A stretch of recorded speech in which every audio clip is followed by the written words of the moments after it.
Noi crediamo che quello che porta avanti il generale sia odio, intolleranza, razzismo, valori che in questo territorio non devono trovare nessuno spazio. Noi siamo invece per la tolleranza, per la convivenza, per la solidarietà e per l'antifascismo. Partigiano, portami via. Bella ciao, bella ciao, bella ciao, ciao, ciao. Partigiano, portami via, perché mi sento di morire. Associazione Partigiani di Marcone Quarto d'Altino, gruppo Bella Ciao, cittadini non indifferenti, in presidio pacifico per protestare contro la tappa veneziana dell'europarlamentare Roberto Vannacci. Agli attivisti non è stato consentito avvicinarsi al percorso programmato dal generale, che da Porte Grandi si è poi diretto a Torcello, ma la loro voce ANPI, Sinistra e comitati civici hanno voluto farla sentire comunque. È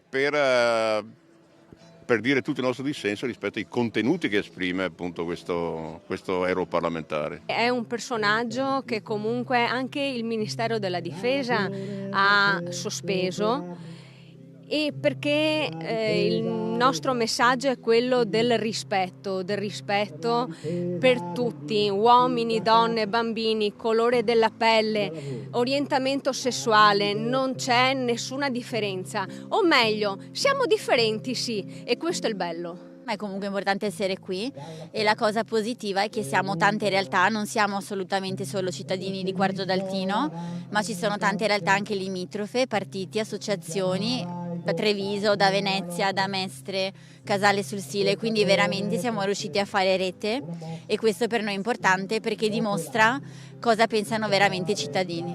Militanti storici che considerano Vannacci la personificazione di una deriva verso la destra estrema. Io ho sempre battagliato, specialmente contro i razzisti, contro tutti quelli che professano ideologie contro le persone. E sono orgogliosa di poter ancora dire che il fascismo non deve passare.